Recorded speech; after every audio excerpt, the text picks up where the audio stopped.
दोस्तों, जब आप लोग इस वीडियो पे आ ही गए हैं तो अपने कीमती 2 मिनट ज़रूर निकाल लीजिएगा, क्योंकि आज हम इस वीडियो के ज़रिए से समाज को जो संदेश भेजना चाह रहे हैं वो बहुत ज़रूरी है। दोस्तों, एक वकील साहब ने अपने बेटे का रिश्ता तय किया। कुछ दिनों बाद वकील साहब ने होने वाले समधी के घर गए तो देखा कि होने वाली समधन खाना बना रही थी। सभी बच्चे और होने वाली बहू टीवी देख रहे थे। वकील साहब ने चाय पी, कुशल जाना और चले गए। 1 माह बाद वकील साहब समधी जी के घर फिर गए। देखा भाभी समधन जी झाड़ू लगा रही थी, बच्चे पढ़ रहे थे और होने वाली बहू सो रही थी। वकील साहब ने खाना खाया और चले आए। कुछ दिन बाद वकील साहब किसी काम से फिर होने वाले समधी जी के घर गए। घर में जाकर देखा होने वाली समधन बर्तन साफ कर रही थी, बच्चे टीवी देख रहे थे और होने वाली बहू खुद के हाथों में नेल पेंट लगा रही थी। वकील साहब ने घर आकर गहन सोच विचार कर लड़की वालों के यहाँ खबर पहुंचाई कि हमें ये रिश्ता मंजूर नहीं। कारण पूछने पर वकील साहब ने कहा कि मैं होने वाले समधी के घर 3 बार गया। तीनों बार सिर्फ समधन जी ही घर के काम काज में व्यस्त दिखी।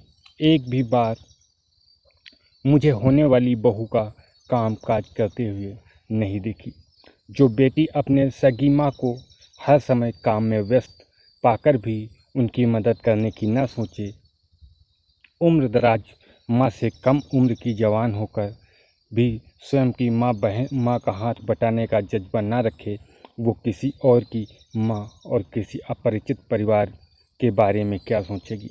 मुझे अपने बेटे के लिए एक बहू की आवश्यकता है, किसी गुलदस्ते की नहीं जो किसी फ्लावर पॉट में सजाया जाए। दोस्तों, इस कहानी के जरिए संदेश यह पहुंचाया जा रहा है कि सभी माता पिता को चाहिए कि वे इन छोटी छोटी बातों पर अवश्य ध्यान दें। बेटी कितनी भी प्यारी क्यों ना हो, उसे घर का काम काज अवश्य कराना चाहिए।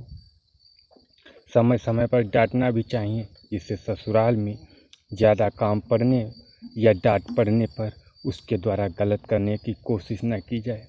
हमारे घर बेटी पैदा होती है, हमारी जिम्मेदारी होती है बहू बनाने की है।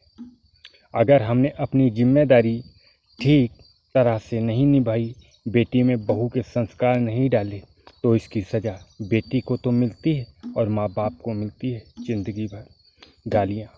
हर किसी को सुंदर सुशील बहू चाहिए, लेकिन भाइयों, जब हम अपनी बेटियों में एक अच्छी बहू के संस्कार डालेंगे तभी तो हमें संस्कारी बहू मिलेगी। ये कड़वा सच शायद कुछ लोग ना बर्दाश्त कर पाएँ, लेकिन बस इतनी प्रार्थना है, वृद्धाश्रम में माँ बाप को देखकर सब लोग बेटों को ही कोसते हैं, लेकिन ये कैसे भूल जाते हैं कि उन्हें वहाँ भेजने में किसी की बेटी का भी अहम रोल होता है। वरना बेटे अपने माँ बाप को शादी के पहले वृद्धाश्रम क्यों नहीं भेजते। दोस्तों, बात अगर अच्छी लगी हो तो वीडियो को लाइक ज़रूर कर देना, और अगर मेरा ये संदेश सही है तो कमेंट करके यस ज़रूर कर देना। और साथ ही यदि आप समाज में ऐसी क्रांति मेरी तरह आप भी लाना चाहते हैं तो वीडियो को शेयर कर देना। और अगर वीडियो पे नए आए हैं तो चैनल को सब्सक्राइब ज़रूर करते जाना। मिलते हैं आपको एक नई वीडियो, एक नई सोच, एक नए संदेश, एक नई तर्क के साथ। तब तक के लिए आप सबको नमस्कार।